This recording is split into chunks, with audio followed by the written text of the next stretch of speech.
Kebakaran hutan dan lahan meluas di sejumlah wilayah Indonesia dan mulai mengancam kesehatan warga. Data terbaru pemerintah menunjukkan ancaman karhutla masih tinggi di Kalimantan. Kabut asap bahkan melintasi batas negara hingga mengganggu aktivitas. Sementara warga di wilayah terdampak harus menghirup udara tercemar tanpa perlindungan yang memadai. Di Kecamatan Liang Anggang, Banjarbaru, Kalimantan Selatan, petugas mempercepat pemadaman api yang mendekati tepi jalan agar tidak merembet hingga mengganggu akses jalur utama. Tak berselang lama, titik api muncul di sekitar kawasan pergudangan kota Banjarbaru. Api hampir mengenai gudang penyimpanan es krim, namun petugas secara cepat berhasil memadamkan api meski sempat kesulitan mendapatkan pasokan air. Hari ini baru saja kami selesai pemadaman di bahu jalan berjarak kurang lebih sekitar 50 meter dari jalan utama. Kenapa kami main gerak cepat? Karena angin cukup intensif mengarah ke jalan raya, mengakibatkan nanti membahayakan untuk pengguna jalan dan bisa menjadikan kemacetan pada jalan.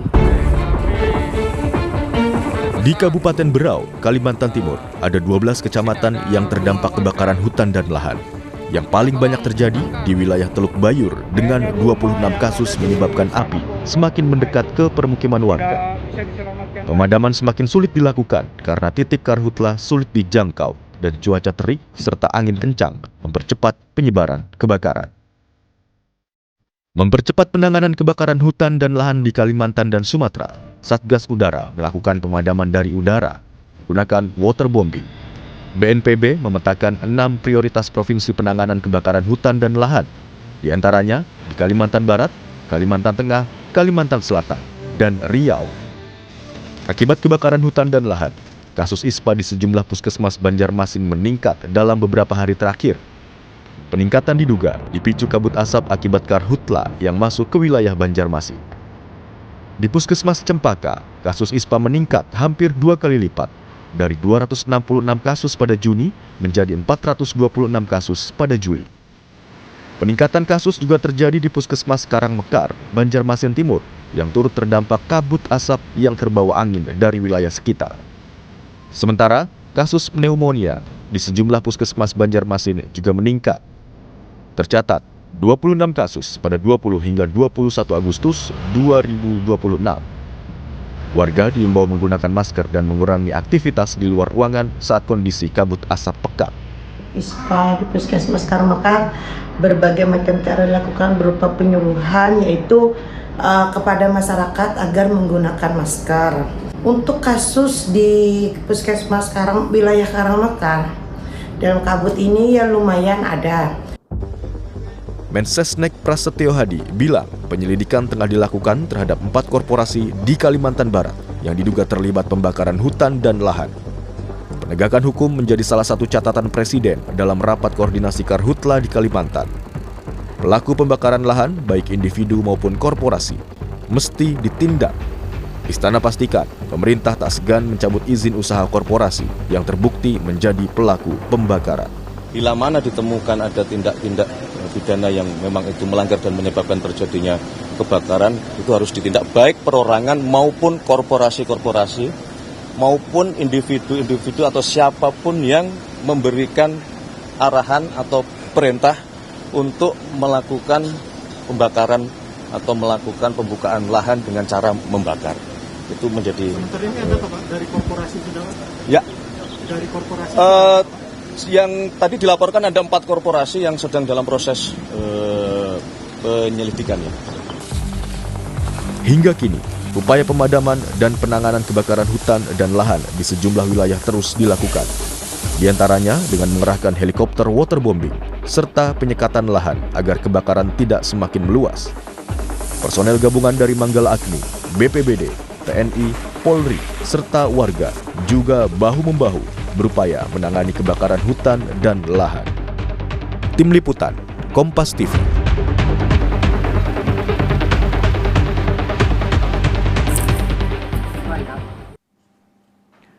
Kebakaran hutan dan lahan meluas di sejumlah wilayah. Akibatnya aktivitas warga terganggu, lalu lintas tergendala kabut asap dan juga memicu gangguan kesehatan. Bahkan di beberapa daerah kebakaran lahan mendekat ke permukiman warga.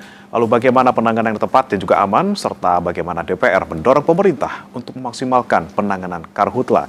Kita akan bahas bersama dengan sejumlah narasumber yang sudah hadir melalui sambungan Zoom. Ada Guru Besar Ilmu Kesehatan Lingkungan Universitas Indonesia Profesor Budi Haryanto, serta anggota Komisi 4 DPR RI fraksi PKB Daniel Johan. Selamat pagi Pak Daniel, Prof Budi. Baik, saya ke Pak Daniel terlebih dahulu. Pak Daniel, Anda sebagai anggota Komisi 4 DPR RI, mitra strategis pemerintah dalam bidang salah satunya kehutanan dan juga lingkungan hidup. Bagaimana Anda melihat penanganan kebakaran hutan juga lahan di Kalimantan oleh pemerintah sejauh ini? Ya, pertama tentu kita menyambut bahagia ya, mengapresiasi Presiden kemarin sudah turun langsung mengambil alih memimpin penanganan untuk mengatasi kebakaran lahan dan hutan yang sangat masif tahun ini. 300% meningkat dibanding tahun lalu. Dan kita mendorong beberapa hal.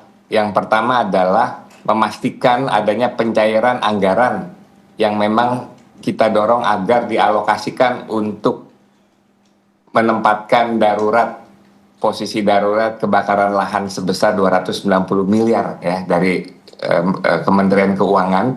Itu menjadi salah satu kesimpulan sekaligus rekomendasi hasil rapat kerja Komisi 4 dengan Kementerian Kehutanan.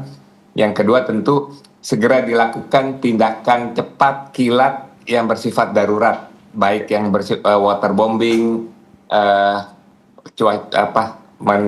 melakukan modifikasi cuaca ya sebisa mungkin, sekaligus menambah armada pesawat, armada yang bisa secara efektif menurunkan tingkat api. Begitu banyak titik api di hutan di Kalimantan, bahkan sekarang di Papua sudah sangat kita khawatirkan. Yang ketiga adalah memastikan adanya protokol kesehatan ya, di seluruh tempat yang memang tingkat pencemaran udaranya sangat tinggi. Bahwa asap-asap itu sudah meningkatkan hampir 100 ribuan korban ISPA ya, terutama bagi anak-anak, bagi orang tua, termasuk membentuk posko-posko kesehatan, pembagian masker-masker yang sangat penting. Dan terakhir adalah penindakan secara tegas ya bagi para pelaku pembakar lahan ya, terutama korporasi-korporasi yang sudah diindikasi kuat sehingga ada efek jerah. Jadi hal-hal ini yang harus segera dilakukan. Sekarang ini bukan lagi posisi mitigasi, tapi adalah penindakan secara darurat. Apalagi kita mengingat ini belum puncaknya musim panas. Puncaknya musim panas itu di akhir September sampai awal Oktober. Jadi kita benar-benar harus mengantisipasi jangan sampai kebakaran ini semakin meluas, titik semakin banyak, korban-korban masyarakat, kesehatan, sekolah, penerbangan, ekonomi, lingkungan, ekosistem, pertanian, perkebunan, yang tahun 2015 itu bahkan lebih dari 220 triliun yang merugikan masyarakat. Nah, kita harap ini segera diantisipasi dengan baik. Oke, penanganan kebakarannya, kemudian juga kesehatan masyarakat serta penindakan bagi pelaku pembakaran hutan yang menjadi harusnya fokus pemerintah saat ini. Saya ke Prof Budi. Prof Budi, jika Anda melihat kabut asap yang terjadi di Kalimantan tidak hanya sekali ini saja, bahkan sepertinya berulang dari tahun ke tahun. Bagaimana kemudian yang bisa dirasakan dampaknya oleh masyarakat, terutama jangka pendek maupun jangka panjangnya? Ya, ini prihatin ya, kenapa kok terjadi setiap tahun. Sebenarnya ini kan pengalaman yang berharga, dari tahun-tahun sebelumnya juga terjadi hal yang sama.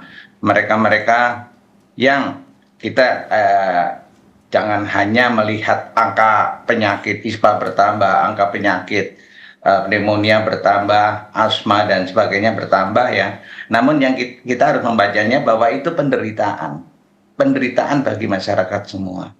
Jadi kalau ini tidak ditangani atau dikelola atau dilakukan pencegahan sebelum terjadinya masyarakat itu menghirup asap kebakaran hutan, maka sudah barang tentu ini akan bertambah terus.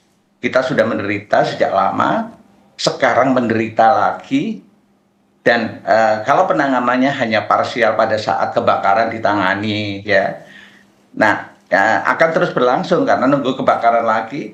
Padahal kita semua kan bernafas di sana, teman-teman di sana, saudara-saudara di sana kan bernafas yang tanpa bisa memilih. Mereka ada dimanapun juga bernafas. Nah sekarang upayanya harusnya manusia ini yang dipentingkan, ya. Jadi tidak hanya lahannya dan sebagainya yang tadi sudah disampaikan, ada waterbombing dan sebagainya, ya. Namun manusianya yang harus diprioritaskan. Jangan menunggu hanya mereka datang ke rumah sakit untuk berobat, tapi bagaimana dilindungi, diperbanyak menggunakan maskernya, bagaimana menjadikan ruangan-ruangan di dalam rumah itu terhindar dari asap. Nah ini adalah upaya-upaya yang sebenarnya bisa diperbanyak, bisa katakanlah sama dengan maksud saya dikeroyok, ya, sama dengan apinya tadi dikeroyok gitu. Nah manusianya ini yang harus dilindungi dan dikeroyok dengan serius. Saya kira itu, Mas. Oke, penanganan terhadap manusianya juga menjadi penting, tapi tadi yang di-highlight adalah bagaimana ini kemudian bisa terjadi dari tahun ke tahun, bagaimana pencegahannya. Dari Pak Daryl sendiri memantau mungkin kinerja pemerintah, terutama pemerintah daerah juga di sana yang tentunya ini tidak hanya sekali dua kali, hampir setiap tahun terjadi. Ini bagaimana soal pencegahan dan juga mitigasinya? Ya, karena tata kelola kehutanan, tata kelola ekosistem, khususnya tata kelola lahan gambut itu yang tidak dilakukan dengan baik oleh pemerintah, ya. Sehingga begitu banyaknya izin-izin perkebunan di lahan gambut, sehingga terjadi pengeringan yang masif, yang seharusnya lahan gambut itu diairi dengan air yang cukup, ya. Sehingga izin-izin yang meluas di lahan gambut itu membuat efektivitas restorasi gambut yang sudah dilakukan pemerintah itu semakin berkurang, ya. Apalagi sekarang badan restorasi gambut sudah dihapus, sudah ditiadakan. Jadi kita juga mendorong memastikan fungsi-fungsi badan restorasi gambut yang sebelumnya mungkin 10 tahun, 15 tahun terakhir itu sangat efektif mengatasi kebakaran lahan sejak peristiwa 2015 itu kembali difungsikan, ya. Baik entah dihidupkan kembali BRG maupun fungsi-fungsi tersebut diambil alih oleh Kementerian Kehutanan. Karena selama ini fungsi-fungsi melibatkan masyarakat, bagaimana menjaga lahan gambut, memastikan kanal-kanal itu berjalan dengan baik, mendirikan embung-embung sehingga pada saat terjadi musim kemarau yang dahsyat itu tidak membuat lahan gambut mudah terbakar, ya. Jadi hal-hal seperti ini yang harus diperhatikan. Belum lagi dampak terhadap ekosistem itu kalau manusia masih bisa berteriak, ya. Binatang-binatang endemik langka yang terjadi saat ini, orang utan, semuanya itu sekarang mereka tidak punya pilihan dan akan kita khawatir suatu saat akan musnah dari bumi yang menjadi warisan penting dari Indonesia. Jadi tata kelola ekosistem, tata kelola gambut utamanya itu benar-benar harus menjadi prioritas ke depan. Karena kalau enggak, kebakaran hutan akan terus berlanjut. Sebelumnya 6 bulan yang lalu, bahkan 1 tahun yang lalu kita tahu bahwa El Nino Godzilla itu akan hadir. Bukan hanya keringnya kuat, tetapi juga keringnya panjang. Kita minta pemerintah melakukan mitigasi secara detail, secara antisipasi yang kuat.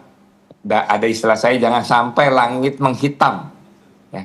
Kita baru mengambil tindakan. Sekarang bukan hanya langit menghitam, bahkan masyarakat di basis saya di Kalimantan Barat sudah menyampaikan ini seperti setengah neraka, karena asapnya sangat tebal, bahkan di pandangan ke depan itu sangat memerah gitu, dan itu sangat mengkhawatirkan, ya. Jadi benar-benar ini harus diantisipasi dengan cepat. Ini belum musim kering yang puncak. Kalau belum musim kering yang puncak sudah parah seperti ini, sudah kewalahan seperti ini, apalagi pemerintahan daerah pasti sangat terbatas. Apalagi anggarannya saat ini sudah kembang kempis, termasuk sumber daya manusia, sehingga agar korban, agar dampak tidak semakin luas, makanya kita dorong pemerintah mempertimbangkan untuk menetapkan sebagai bencana nasional. Karena dengan ada bencana nasional, ada afirmasi anggaran, ada afirmasi tindakan, ada afirmasi koordinasi, ada afirmasi penindakan yang tegas, ada afirmasi penelusuran yang penyebab utama sehingga kejadian yang sama tidak berulang di tahun-tahun berikut.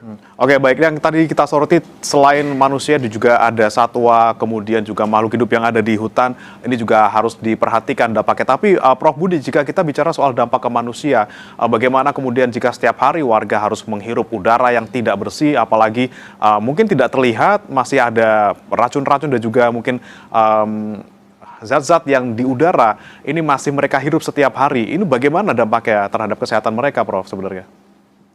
Ya, kita bisa membaginya menjadi dua waktu ya.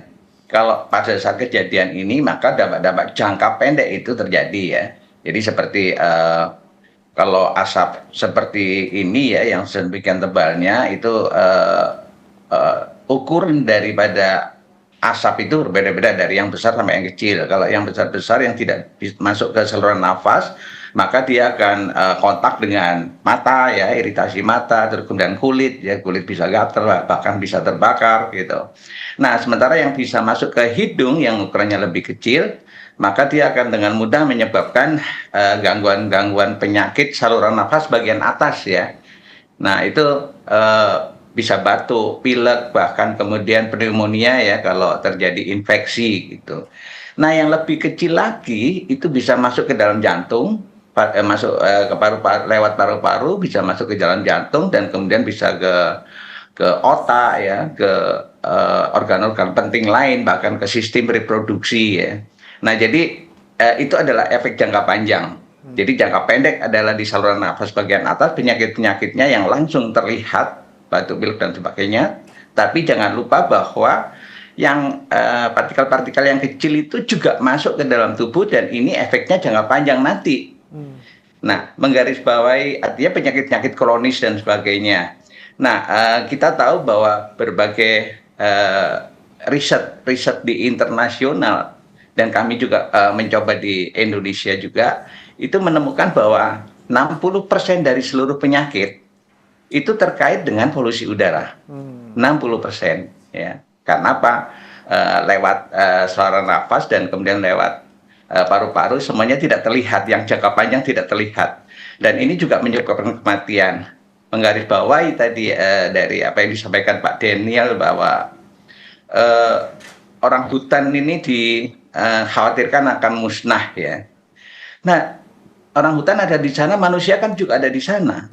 Nah, manusianya kan juga akan punah gitu.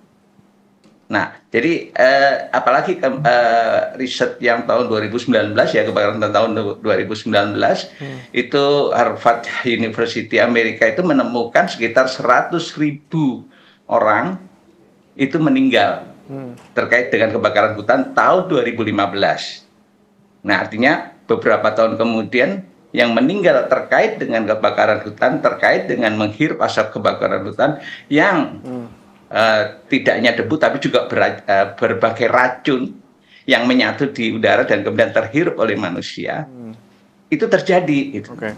Nah, ini serius. Jadi perlindungan pada manusianya pada saat sekarang ini, perlindungan pada manusianya ya, itu harus diprioritaskan. Perlindungan terhadap manusia diprioritaskan karena jangka panjangnya tadi efeknya sangat banyak, tidak hanya jangka pendek saja. Saya kembali ke Pak Daniel. Pak Daniel, tadi ada mendorong untuk bisa ditetapkan sebagai bencana nasional. Apakah sudah ada komunikasi dengan pemerintah terkait hal ini? Dan apakah kemudian ada kendala-kendala yang disampaikan pemerintah, misalnya dalam penanganan kali ini? Apakah memang salah satunya karena ada permainan korporasi besar dalam kasus yang terjadi di tahun ini? Ya, usulan-usulan ditetapkan sebagai bencana nasional itu muncul ya. Dan kita sampaikan kepada pemerintah dari minggu lalu pada saat raker, tetapi pemerintah masih merasa yakin belum sampai level tersebut. Ya. Dan kendala terbesar tentu adalah anggaran. Ya. Kalau anggarannya terbatas dari pemerintah, tentu itu akan membatasi seluruh gerak darurat yang dilakukan oleh berbagai instansi. Ya. Sehingga karena ini harus kita keroyokan tadi kata Profesor, bukan hanya oleh Menteri Kehutanan sebagai leading sektor, tetapi juga Menteri Kesehatan, Menteri Perhubungan, BNPB, pemerintah daerah, pemerintah pusat, itu semua Manggala Agni, termasuk masyarakat, apalagi di Kalimantan Barat, yang kita ketahui bahwa peran swasta, pemadam swasta itu sangat penting, yang selama ini menjadi kekuatan utama, ya. Bahkan kadang-kadang pemerintah daerah tidak berdaya, tetapi dibantu oleh pemadam swasta, sehingga memastikan alat kelengkapan yang menjamin keselamatan masyarakat, alat-alat selang, alat-alat semprot, bahkan termasuk kemudahan ya untuk menjalankan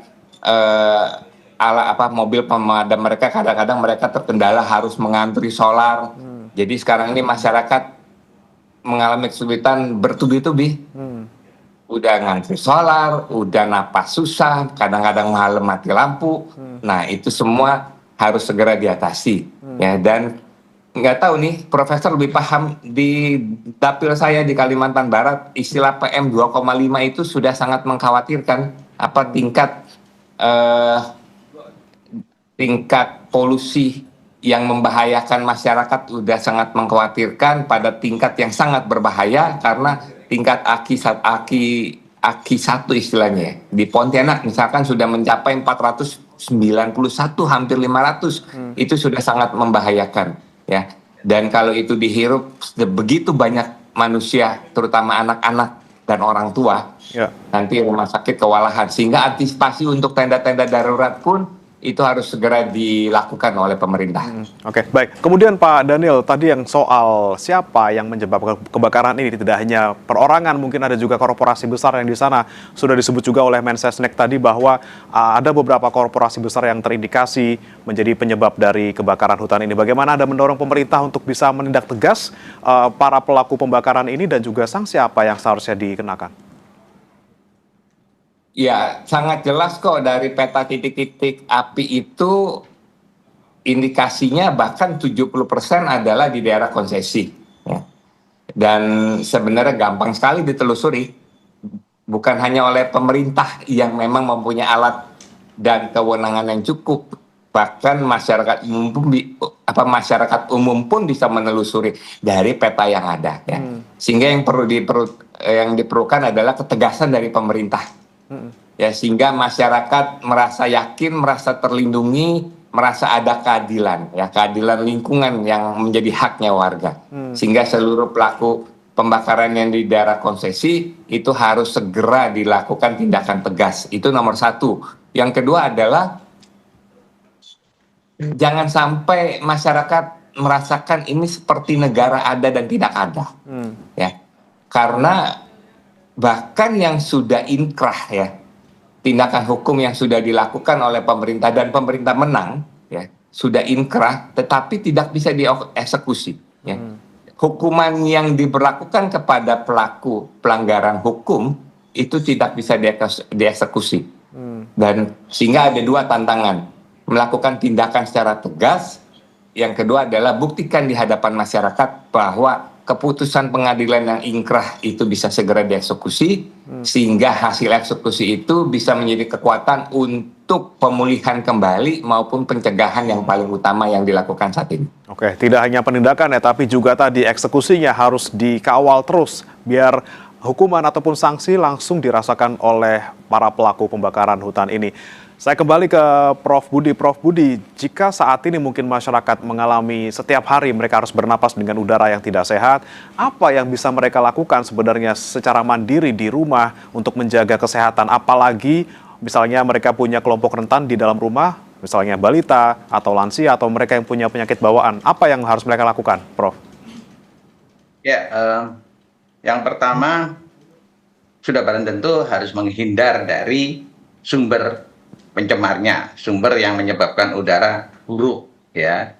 Itu yang pertama, udah jelas, dan itu dilakukan oleh dikeroyok, ya, untuk menghilangkan asap-asap itu. Yang kedua, bagi masyarakat sudah barang tentu tinggal di dalam rumah yang relatif asapnya itu rendah. Nah, itu akan lebih baik dibandingkan dengan langsung menghirup udara di luar. Nah, sudah barang tentu supaya asap tadi tidak masuk ke dalam rumah, maka harus dilakukan sekat-sekat antara katakanlah jendela harus ditutup, pintu harus ditutup, kemudian sekat-sekat di antara pintu itu, di bawah pintu itu juga harus ditutup dengan handuk basah misalnya ya.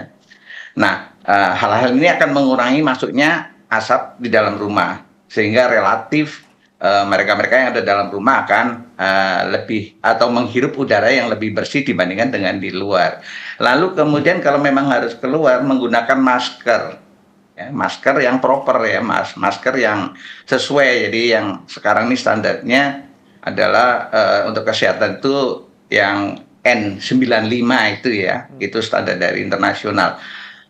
Sehingga itu melindungi warga dari asap sampai 95% tersaring. Nah, dari mana mereka-mereka dapat? Sudah barang tentu dari pihak kesehatan lah, atau dari kemudian pemerintah daerah lah yang harus membantu masyarakat untuk mendapatkan masker-masker ini gitu. Karena ini adalah perlindungan di depan ya. Nah, kalaupun kemudian mereka-mereka terutama yang rentan ya, lansia, anak-anak, ibu hamil yang metabolisme dalam tubuhnya itu lagi berkembang atau sudah melemah gitu ya, maka ini yang paling rentan. Apalagi mereka-mereka yang punya penyakit-penyakit paru-paru sebelumnya ya, penyakit-penyakit kronis ya. Maka ini akan menjadi sangat rentan dan akan semakin parah penderitaannya. Jadi tidak hanya memperkuat jajaran puskesmas ya, rumah sakit yang siap menerima mereka-mereka yang sakit, tapi harus maju ke depan. Ya, di depan juga harus digarap. Masyarakat itu adalah kekuatan yang sangat-sangat besar. Kalau masyarakat diajari bagaimana caranya mencegah jangan sampai menghirup udara yang buruk ini, itu akan sangat-sangat bagus. Siapa yang mengajari? Pemerintah kan sebagai leading sector nih. Ajarilah sekarang, terus disebarluaskan. Ya. Masyarakat sudah pintar, dengan cepat mereka akan bisa melakukan upaya-upaya untuk melindungi dirinya sendiri.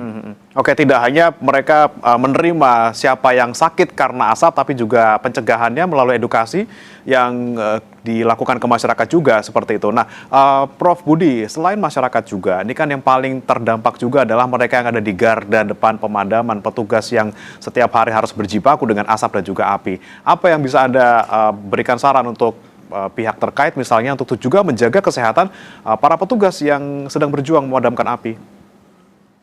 Ya, kalau bayangan saya mereka-mereka ini kan sudah mengikuti operating prosedur yang diharuskan ya bagi mereka yang di garda depan ini, misalnya menggunakan masker yang sangat-sangat bisa menyaring udara gitu ya. Jadi misalnya seperti pemadam kebakaran itu kan menggunakan masker yang sangat-sangat baik gitu. Nah, untuk bayangan saya seperti itu. Kalau memang belum seperti itu ya mereka harus menggunakan seperti itu, dan itu diwajibkan. Kalau tidak, mereka pulang dari pemadam kebakaran mereka akan sakit. Ya. Nah, lalu kemudian banyak juga partisipasi masyarakat ya yang melakukan pemadaman mandiri gitu ya, yang terlihat bahwa mereka tidak menggunakan masker ini. Nah, jadi mereka-mereka inilah yang juga jadi sasaran, harusnya jadi target oleh pihak kesehatan maupun pemerintah daerah untuk disuplai, diharuskan menggunakan masker yang proper, masker yang sesuai gitu. Justru mereka yang memadamkan secara mandiri karena belum terjangkau oleh petugas ini harus diedukasi juga bagaimana cara memadamkan api yang aman dan juga menjaga kesehatan mereka. Tentunya tadi yang kami tangkap Prof. Budi dan juga Pak Daniel, saat ini harus dilakukan pemerintah pemadaman, kemudian juga menjaga kesehatan masyarakat serta penegakan hukum bagi para pelaku pembakar hutan ini. Terima kasih sudah bergabung di Sapa Indonesia Pagi, Prof. Budi Haryanto, Guru Besar Ilmu Kesehatan Lingkungan UI, dan juga Pak Daniel Johan, anggota Komisi 4 DPR RI fraksi PKB.